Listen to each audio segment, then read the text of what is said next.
مومنا برٹون نے ہمیشہ پاکستان سے، پاک فوج سے، پاک فضائیہ سے ہمیشہ یکجہتی کا اظہار کیا ہے، چاہے وہ فلسطین کا مسئلہ ہو، اور آج بھی یوم تکبیر جہاں پورے شاہ نشان طریقے سے منایا جا رہا ہے، جہاں پاکستان کا سر فخر سے بلند ہوا تھا، وہیں پر مومنا برٹون سے ایک دفعہ پھر پاکستان زندہ باد کے نعروں کی آواز گونجی اور ریلی نکلی۔ یوم تکبیر کی ریلی کی قیادت زین علی شاہ نے جہاں کر رہے تھے، وہیں پر ان کے ہمراہ یقین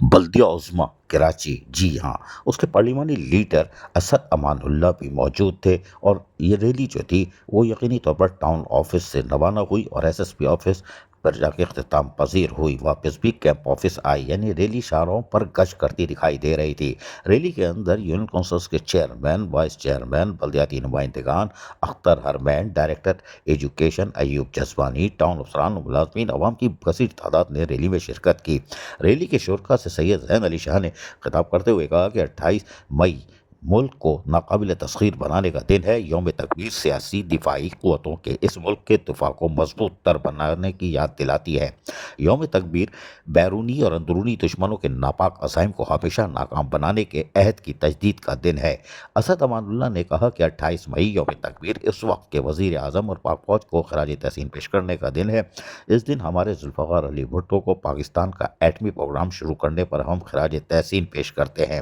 سید زین علی شاہ نے کہا کہ 28 مئی کو جس طرح ملک کا دفاع ناقابل تسخیر بنایا گیا، ویسے ہی ملک کی اقتصادی سلامتی یقینی بنائیں گے۔ آئیے آج یہ عہد کریں کہ نہ صرف بیرونی دشمنوں بلکہ 9 مئی جیسے واقعات سے انتشار کے خواہش مند عناصر کو ناکام بنائیں۔ واضح رہے کہ یوم تکبیر ہر سال 28 مئی کو منایا جاتا ہے، اور یہ وہ یادگار دن ہے جب پاکستان دنیا کے سامنے پہلی اسلامی ایٹمی قوت بن کر ابھرا۔ بھارت کے ایٹمی دھماکوں کے جواب میں سابق وزیر اعظم نواز شریف کے دور حکومت میں پاکستان نے 28 مئی 1998 کو بلوچستان کے علاقے چاغی کے مقام پر 5 کامیاب ایٹمی دھماکے کیے، جس کے بعد سے اس دن کو یوم تکبیر کے نام سے منایا جاتا ہے۔ ریلی کے شرکاء نے زبردست نعرے بازی کی، پاکستان زندہ باد، پاکستان زندہ باد، پاک فوج زندہ باد کے نعرے لگائے، اور یقینی طور پر تجدید عہد بھی کیا۔ مومنا برٹون کو اعزاز حاصل ہے کہ جب بھی پاکستان زندہ باد کے نعرے لگانا ہو یا کوئی ایسے مواقع ہوں تو مومنا برٹون ہر مواقع پہ ہر اول دستے کا کردار ادا کرتا ہے، اور یہی وجہ ہے کہ آگاہی فراہم کرتا ہے لوگوں کو کہ پاکستان کے سبز ہلالی کے پرچم تلے ایک ہو جاؤ۔ عزیز عارف، KBS بلدیاتی نیوز، کراچی۔